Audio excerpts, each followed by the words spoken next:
नमस्कार। आज हम बात करेंगे चीन की उस क्रांति की, एक ऐसा सफर जो करीब 40 साल तक चला।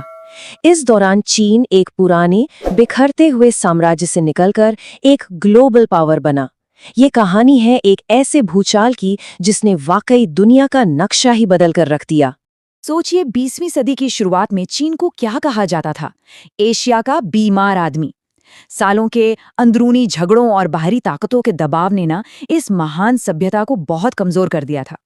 और जानते हैं, यही कमजोरी आगे चलकर एक जबरदस्त क्रांति की वजह बनी। तो चलिए कहानी के पहले पड़ाव पर चलते हैं। हर क्रांति की शुरुआत किसी न किसी चीज के टूटने से होती है ना?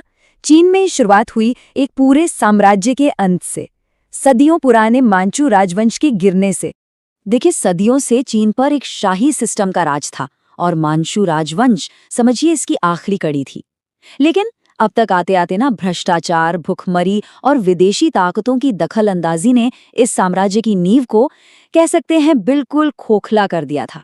और फिर वो साल आया 1911। एक विद्रोह की छोटी सी चिंगारी देखते ही देखते पूरे देश में आग की तरफ फैल गई। और इस आग ने मांचू राजवंश को हमेशा के लिए उखाड़ फेंका। और इसी के साथ चीन में हजारों साल से चले आ रहे शाही शासन का सूरज हमेशा के लिए डूब गया। अब जब एक पुराना सिस्टम टूटता है तो उसकी जगह एक नए सपने का जन्म होता है। इस साम्राज्य के मलबे पर एक नए चीन का सपना देखा जा रहा था, और इस सपने को हकीकत में बदलने की जो कोशिश कर रहे थे, उनका नाम था डॉक्टर सन यात-सेन, जिन्हें आज आधुनिक चीन का राष्ट्रपिता भी कहा जाता है। तो ये सन यात-सेन कौन थे? असल में वही 1911 की क्रांति के पीछे की सबसे बड़ी ताकत थे। वो एक विजनरी लीडर थे। उन्होंने राजशाही को हटाकर एक मॉडर्न रिपब्लिक का सपना देखा था, एक ऐसा देश जहां सत्ता राजा के नहीं बल्कि जनता के हाथ में हो। और उनका असर ना बहुत तेजी से फैला। देखिए, 1905 में उन्होंने मांचू राजवंश को हटाने के लिए एक सीक्रेट सोसाइटी बनाई। सिर्फ 6 साल बाद 1911 में उन्होंने क्रांति को लीड किया, और फिर 1912 तक अपनी राष्ट्रवादी पार्टी कोमिंतांग भी बना ली। मतलब सब कुछ बहुत तेजी से हुआ। लेकिन उनका सफर लंबा नहीं चला। 1925 में उनकी मौत हो गई, और उनके जाने से चीन की राजनीति में एक ऐसा वैक्यूम बन गया जिसे भरने के लिए एक बहुत बड़ा खूनी संघर्ष शुरू होने वाला था। अच्छा, सन यात-सेन का सपना था क्या? उनका सपना 3 बड़ी बातों पर टिका था। पहला, राष्ट्रवाद, मतलब विदेशी ताकतों से पूरी आज़ादी। दूसरा, लोकतंत्र, यानी जनता का शासन।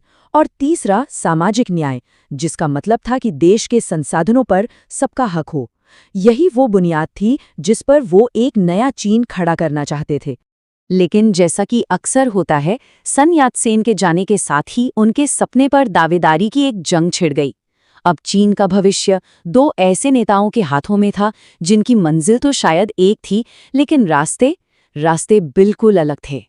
तो जो एक यूनाइटेड चीन का सपना था ना, वो अब टूटने की कगार पर आ गया था। सन यात-सेन की विरासत को संभालने के लिए 2 बड़े दावेदार सामने आए, और बस यहीं से चीन के 2 हिस्सों में बंटने की शुरुआत हो गई। तो कौन थे ये 2 लोग? एक तरफ थे चियांग काई शेक। ये सन यात-सेन के चुने हुए वारिस थे और राष्ट्रवादी कुओमिंतांग पार्टी के हेड थे। और दूसरी तरफ एक नया चेहरा उभर रहा था, माओ त्से तुंग।